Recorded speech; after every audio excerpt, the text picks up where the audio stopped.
It all started in December of 2013.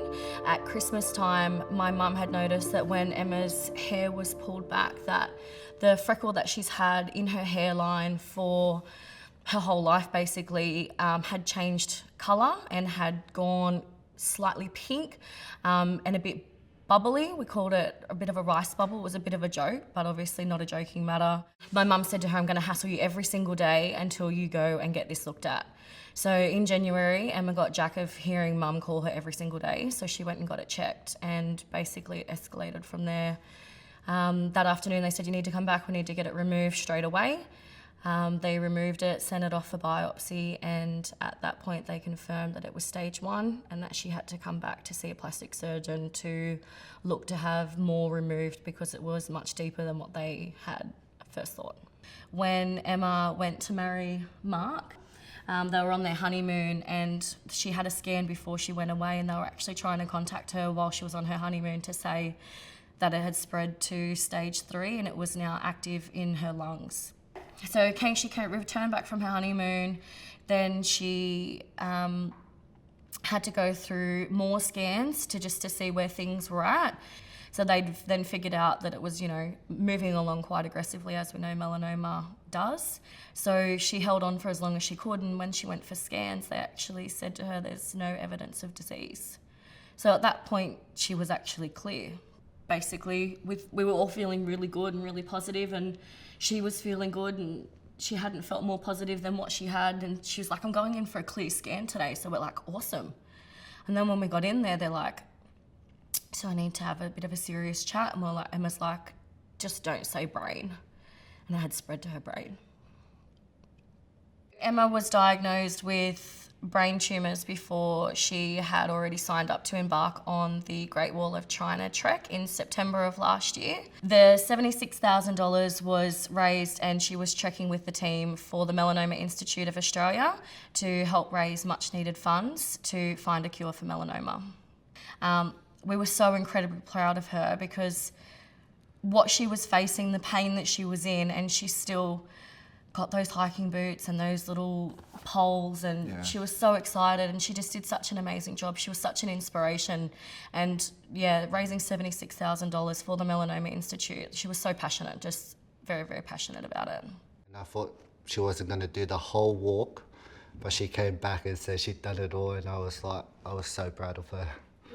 When Emma started to decline in December of last year, which wasn't so much of a fortunate Christmas for us, it was extremely hard to watch her deteriorate, and I think just start to lose who she was.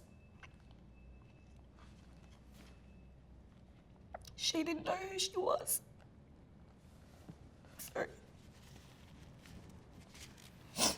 I think that's the hardest thing, and for mum and dad to watch their daughter suffer.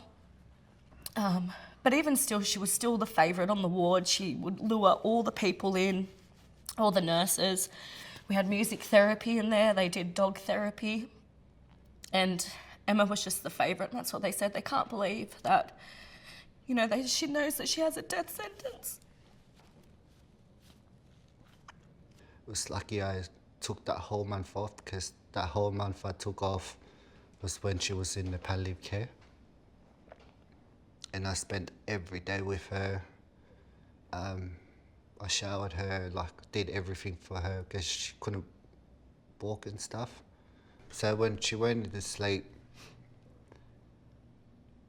I thought she was gonna wake up again and be all good, because I'm Christian and I believe in miracles. And I was praying every day for a miracle.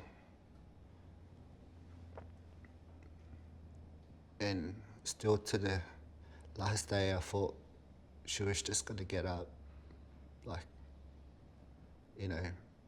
because every time she was preparing me for all this stuff, that she was gonna go, but did not want to talk about it, because I didn't want it to be real. But when it actually happened, it's one of the shittiest day ever.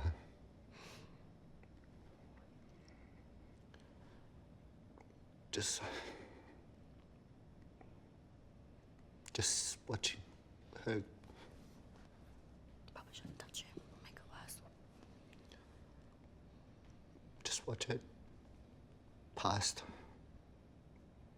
She took her last breath. And there she was, gone.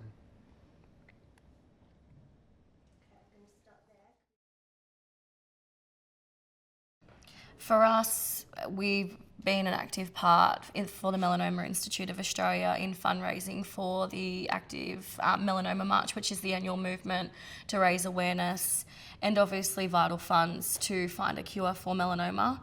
We will continue supporting that movement in honouring Emma and also all of those that have lost their lives to this insidious disease.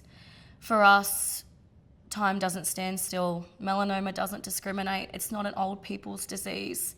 It's not just a skin disease. You need to be vigilant. You need to be active. You need to wear sun protection, have sunscreen on, cover yourself, cover your kids, protect future generations.